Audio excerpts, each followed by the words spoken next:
We just went over goals in language learning.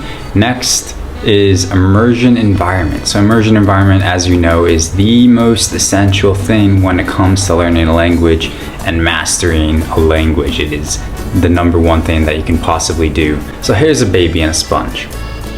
What do you think this baby and sponge have to do with each other? Both can absorb lots of material at an alarmingly fast rate. Oh Gus, but I'm not a baby. We all learn exactly the same. Whether you're a baby, whether you're an old man, whether you're a middle-aged person, it doesn't matter. We all learn exactly the same when it comes to learning a language. What matters the most is actually the environment. With an immersion environment, all of your skills improve at the same rate. You're listening, you're reading, you're speaking, and you're writing. All of these skills, they all advance at the same rate when you're immersing almost all of your day in the language. Because of this, you want to try to always be in your immersion environment. So to those tasks that I'm having you record, I want you to actually figure out how you can incorporate a little bit of Japanese with each of those tasks. Maybe it's just like learning a word at each of those tasks. I want you to kind of incorporate into every single thing you do in your day. If you like listening to music, I'd like you to listen to Japanese music. If you like watching TV, I'd like you to watch Japanese TV. If you like reading books, I want you to read books in Japanese. If you like reading books, just get a really good dictionary and have the dictionary open on one end and your book in the other, and then you'll be like scanning through both, and you'll get the benefits of reading, which can actually have a great effect on how well you speak the language that you're trying to learn. I want you to keep continuously playing in the background of your life. So as much as you can, have like one earbud in maybe and you're listening to music all the time. You know, just keep it going, just keep it going, just keep it going. And maybe when you're back at home, I want you to have like the radio on, you have the TV on. Just keep playing in the background of your life so that when you stop for a moment, maybe you space out, maybe you're thinking about something, it keeps flowing in, and your listening will actually greatly increase because of this, and you'll greatly improve your listening ability as well as speaking ability. So I need you to have playing as much as possible in the background of your life. You should only engage with fun and interesting material. Now, the reason I say only is because if you don't only engage with fun and interesting material, you burn out. You actually don't improve very fast at all. Take WaniKani for example. It's a Japanese language learning app. You might know of it. There are so many users of WaniKani. Why are there not so many people who are fluent in Japanese even though there are so many level 60 WaniKani users? I'll tell you why. It is because WaniKani is boring. It is not fun whatsoever, and that is the reason why they cannot keep up with the progress that they want to make, because they do not even know that to actually learn a language, you have to have fun. Get contents that you like, get contents that you find interesting, and only engage with those contents. Don't go on lists. Don't use vocabulary lists. Don't do that. If you like Duolingo as a game, play it. It's okay. If you like Memrise as a game, play it. It's okay. Don't use a textbook if you find it boring. Don't read news if you find it boring. Don't go and do boring stuff, because boring stuff doesn't get you anywhere. Only engage with the content that you find interesting, and that is the basics of the immersion environment. Don't be passive in deciding how you are going to immerse. You need to actively be finding material. So that's why normally what I do actually is I take one day and I just spend all the day searching up materials that I'm going to engage with every week. I'm going to decide ahead of time what I'm going to read. I'm going to decide when I'm going to read it. I'm going to decide what I'm going to do with the vocabulary I find in it. And then also with the videos and TV and podcasts, I do the same thing. I just decide what contents I'm going to watch for the week ahead of time so that I don't get lost later on trying to find it, and then eventually I just don't immerse because I couldn't find the contents in time. Decide how you're going to have fun ahead of time. Just interests that you already have, explore those in Spanish.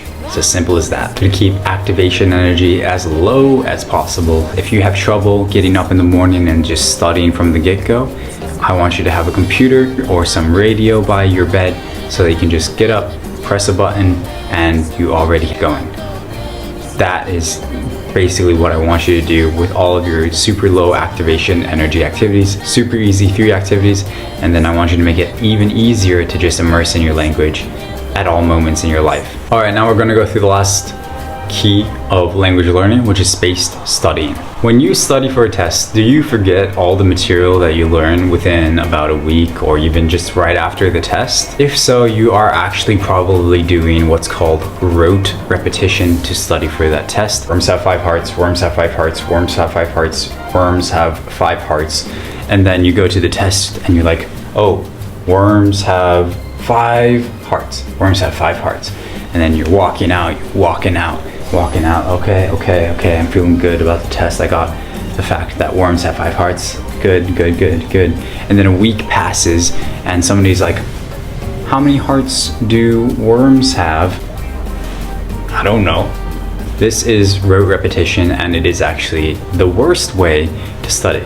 All humans, no matter what language you speak, no matter how old you are, learn languages exactly the same way, through repetition over time. But you're like, Gus, you just said repetition wasn't good. But it's mixed the way we naturally learn. In order to remember lots of material for a long time, we need to learn material over these spaced periods. With doing this, we can learn a lot more in a shorter period of time. This is how the spaced repetition system works. At first, you learn something, and as you slowly forget it, you learn it again. Oh, wait. And then you forget it slowly again, but now you take a little bit longer to forget it. And then you see it again, and it comes back up. And then the curve actually flattens out. So it takes longer for you to forget something if you see it over a period of time. This is why tools like Anki-Droid and spaced repetition systems are so effective, and which is why we're going to be using them in this program. For the agenda, we just went over the 3 keys of language learning. Now we will be going over spaced repetition systems and how you can use those to advance your own learning ability. So you can use note cards and note paper. However, the only problem with that is that the average amount of vocabulary that you have to learn to get to a basic casual fluency is around 10,000 vocabulary words. So you might not want to be walking around with 10,000 vocabulary cards in some ginormous suitcase. The note cards you can reasonably make in one day are around 20 to 50. This is with a full-time job as well as sports and doing all that other jazz. 20 to 50 cards is pretty normal. It's how many I made when I was studying Japanese. Total note cards we actually need is 5,000 note cards. Thankfully, at 20 cards a day, it's only 8 months to fluency. At 50 cards a day, it's only 3 months to fluency, and you only need 5,000 actual note cards. Here are some spaced studying tools. So there's obviously flashcards. There's also Anki-Droid, Mochi, and Super Memo. Mochi and Super Memo are both paid subscriptions. Although they have better interfaces, it's not as great as Anki-Droid because it is a paid subscription and it costs way more than the $25 payment of Anki-Droid. Anki-Droid is also free. There's also Memrise, which is also a paid subscription. Again, a really good tool if you want to pay for it, in my own opinion, just to use the free tool Anki-Droid. So how are you going to use Anki-Droid? Well, you mark easy if the words and the sentence are understood. You mark good if the words are understood, but maybe the sentence isn't, or the sentence is understood, but the words aren't. You mark it hard if neither sentence nor words are understood. You never mark reset, just seeing it helps over time, and you never delete any of your cards. So on the front here, you have your card in Spanish with an audio file. You can just go online, go to text-to-speech, get an MP3 file, download, drag that onto your Anki-Droid note card, and it's just a really easy process. It can be all free. On the back, you insert the words you don't know, and then you have an English definition. What do you want? Do you want short sentences? I'm talking no more than 6 words, all from your immersion environment, from maybe what you watch, maybe what you read. The first 1,000 words, if you're not fluent or you haven't learned a lot. The first 1,000 words is just one single word, an audio file, and then the word with the English definition on the back. And you can just use shared decks for those off of Anki Droid's website. We're going to get into pronouns, and for this next part, we're also going to get into our grammar.